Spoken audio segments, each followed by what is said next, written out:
సాగునీటి ప్రాజెక్టుల గురించి నాగార్జున సాగర్ కట్టపై కూర్చొని చర్చిద్దామని ముఖ్యమంత్రి రేవంత్ రెడ్డి సవాల్ విసిరారు. 1,00,000 కోట్ల ప్రజాధనాన్ని దోచుకున్న వారిని ఉరితీసినా తప్పులేదని ఘాటు వ్యాఖ్యలు చేశారు.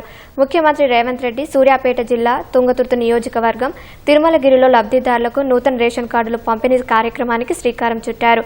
11 మంది లబ్ధిదారులకు కార్డులను అందజేశారు.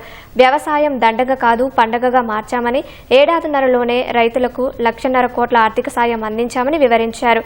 తుంగతుర్తి నియోజకవర్గంలో 34 కోట్లతో పలు అభివృద్ధి పనులకు ముఖ్యమంత్రి శ్రీకారం చుట్టారు. 3 అడుగుల ఆయనకు నేను ఒక మాట చెప్పదలుచుకున్నా. 3 రోజుల అవకాశం ఇస్తే గోదావరి జలాలు తుంగతుర్తి నియోజకవర్గానికి తెస్తా అని ఆయన పేపర్ల ప్రకటన చూసిన. 3 రోజులు కాదు, 10 ఏళ్లు మీకు అవకాశం ఇచ్చిండు. ఎందుకు దేవాదుల నుంచి తుంగతుర్తికి నీళ్లు తీసుకురావలేదు?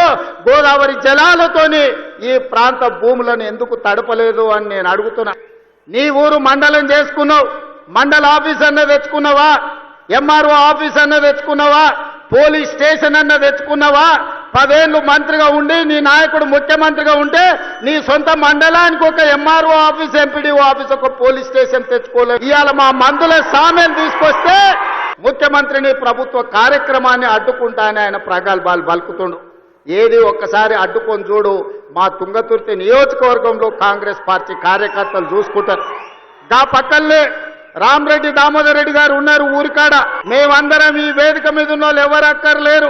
మా దామన్న ఒక్కడు జాడు ఈ నియోజకవర్గంలో కూర్చుంటే అడ్డుకునేటోళ్ళు ఎవరో, అడ్డం పడేటోళ్ళు ఎవరో, వాళ్ళ కథ ఏందో, వాళ్ళ కమామీస్ ఏందో దామన్ననే తేల్చగలడు.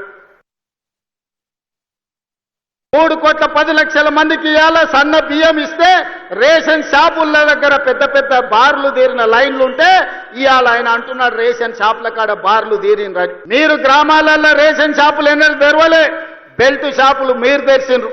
10 ఏళ్ల తర్వాత రేషన్ షాపులు తెరిచి సన్న బియ్యం ఇస్తుంటే ప్రతి పేదవాడు పెద్దవాడు రేషన్ షాపులో సన్న బియ్యం తీసుకోవాలని లైన్లో నిలబడి ఇవాళ లక్షలాది మంది కోట్లాది మంది సన్న బియ్యం తీసుకొని బుక్కెడు బువ్వ తింటుంటే మీ కళ్ళల్లో నిప్పులు పోసుకుంటున్నారు. ఇది మీకు భావ్యమా అని నేను అడుగుతున్న వాళ్ళని. వ్యవసాయం దండుగ కాదు, వ్యవసాయం పండుగ అని గిట్టుబాటు ధరతో పాటు బోనస్ ఇచ్చినాం. రైతు రుణమాఫీతో పాటు రైతు భరోసా కార్యక్రమాలను అమలు చేసినాం. మీరు పండించిన చివరి గింజ వరకు కొనుగోలు చేస్తాం. ఈ రోజు రైతులు సంతోషంగా ఉన్నప్పుడే, రైతును రాజును చేసినప్పుడే ఇందిరమ్మ ఆత్మ శాంతిస్తుంది. సోనియమ్మ ఇచ్చిన తెలంగాణ ఒక పండుగ జరుపుకుంటుంది.